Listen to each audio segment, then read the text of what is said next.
thank you very much for being with us. And just first of all, the march you're threatening now if no new elections are announced. What do you hope to achieve? Well, Mark, what every Democrat hopes to achieve from a peaceful protest.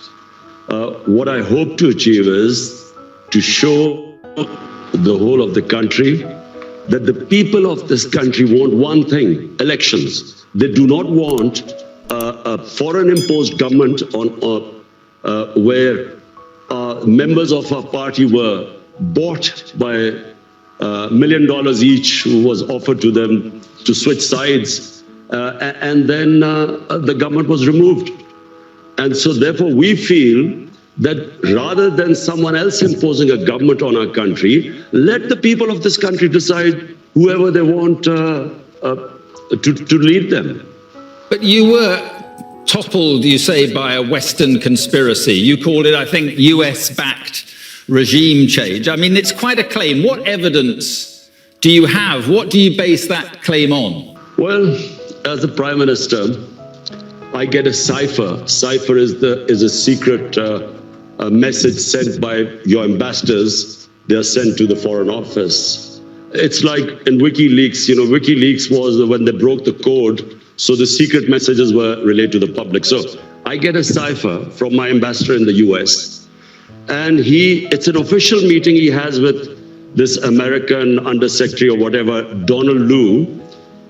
And me as the Prime Minister, I'm reading this cipher, and it says that unless you remove your Prime Minister through this vote of no confidence, which hadn't been tabled as yet, there will be consequences for Pakistan. And if you remove him, all will be forgiven.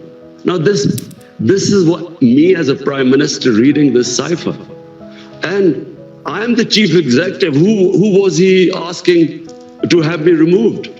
So the next day, after this meeting, official meeting with note takers, with minutes between our ambassador in Washington and this American official, Donald Lu, next day, the no confidence motion is tabled in our National Assembly.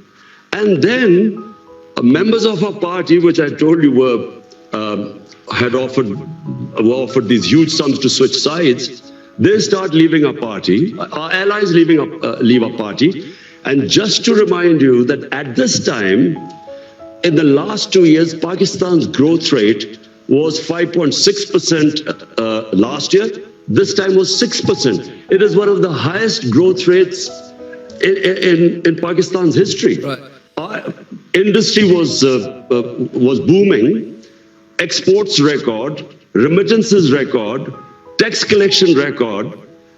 We cope with the coronavirus. We are considered one of the 5 top countries which saved the people and our economy and our poor people from the virus. So there was no reason for the government suddenly to be removed, because since we've been removed, by the way, the economy has gone in a tailspin. The US completely deny this, and you say that the US wanted you out because of your foreign policy, which was increasingly anti-Western and clearly favoring China and Russia. Do you regret the ties with Russia, specifically given what's happened in Ukraine?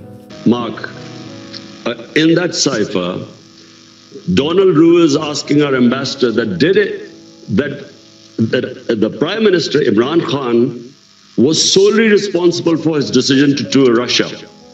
Now, the ambassador kept trying to explain to him that this was a tour which was planned long way back, long way before Ukraine. Secondly, all stakeholders, the Foreign Office, the military establishment, we were all on one page because the military wanted hardware. We wanted to buy gas because we got depleting gas reserves. We wanted to, and this was 6 years ago, this contract was being negotiated. And we wanted to buy wheat from Russia. So the problem, let me just get coming. The problem is that on the very day that Putin invaded Ukraine, you shook hands with him in the Kremlin. That suggests, at least that you endorse what he's doing in Ukraine.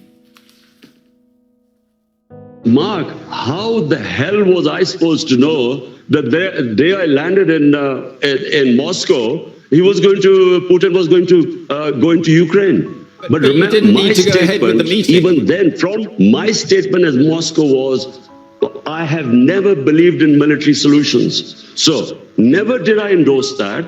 Ours was totally a bilateral meeting. It was planned long before. So, point I'm trying to make is that we didn't realize that when I would reach there, that Putin would go into Ukraine. How was I supposed to know? And how could you be punished for that? But do you accept that what Russia is doing is an illegal act of aggression? Do you condemn what Russia is doing? Mark, I am against all military operations. I was against Iraq war. I was against the US going into Afghanistan consistently. I'm against military solutions in Ukraine to solve problems. But point I'm trying to make is that to hold me responsible, and in this cipher, it was only me being held responsible, while our ambassador was telling us that this was long before the tour was planned. The purpose of going there were bilateral things we had nothing to do with. But even so, the problem is that the ties you have with Russia and China suggests that you went ahead with that meeting, that human rights are secondary to trade for you. Russia is waging a war on its neighbor, killing civilians. China has a terrible record on human rights, repressing the Uyghurs and other minorities.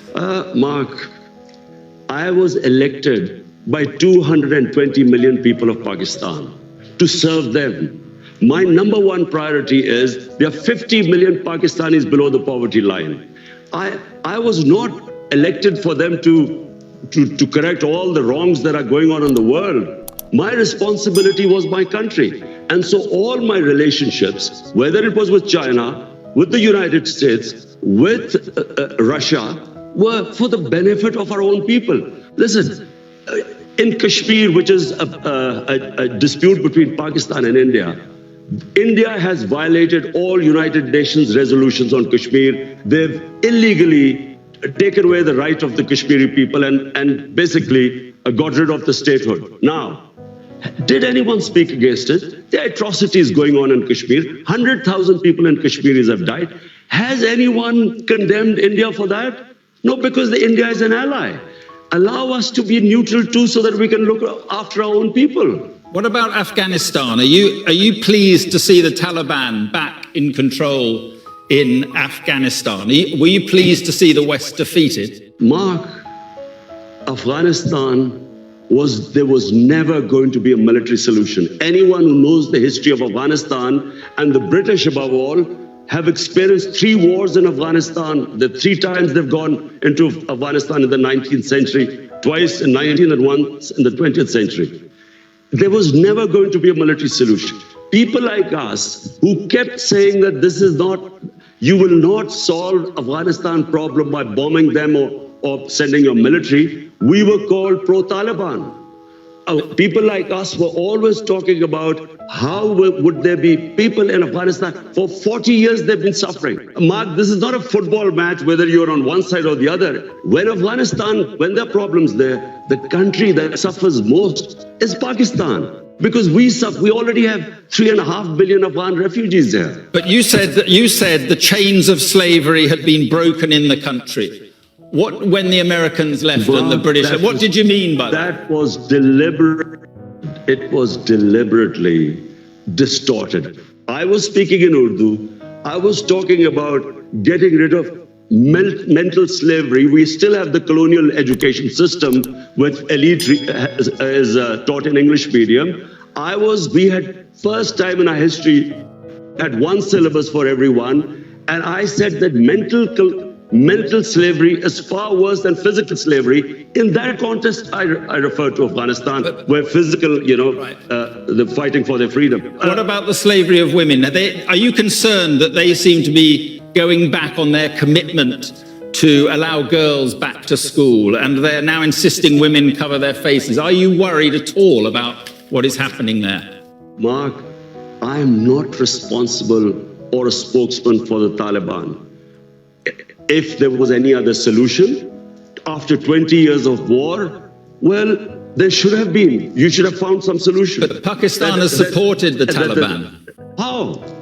Who says this? By harboring Taliban fighters inside Pakistan. Do you know something, Mark? There is so much propaganda and ignorance about this whole Pakistan-Afghanistan situation. Pakistan lost 80,000 people.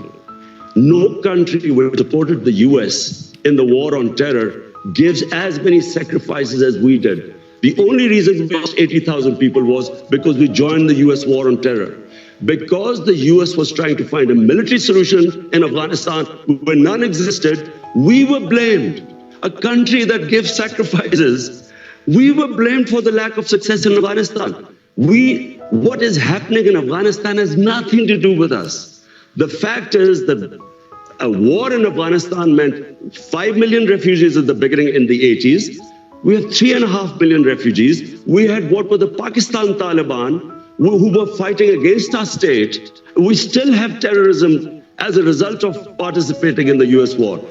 For Pakistan to be blamed, there are 3.5 million refugees. Mark, how do you stop? How do we know who would go across and be with the Taliban? How? Right. So Pakistan fenced, first time we fenced our border. There was open border before. So now 3.5 years, we have fenced the border. But please do not blame Pakistan. Pakistan is the collateral damage of Afghanistan. Okay. Just finally, on the elections you want, do you think that people power, you're talking about 2 million people, do you honestly think that people power can take you back to power? I'm not showing the 2 million people coming out in Islamabad so I would get back into power. All we are saying is that there are two problems. One is that this is an imposed government through a regime change by Washington. Number two, they're criminals. 60% of the cabinet is on bail. The Prime Minister and the Chief Minister were about to be sentenced when they were made the Chief Minister and Prime Minister. It's an insult to this country.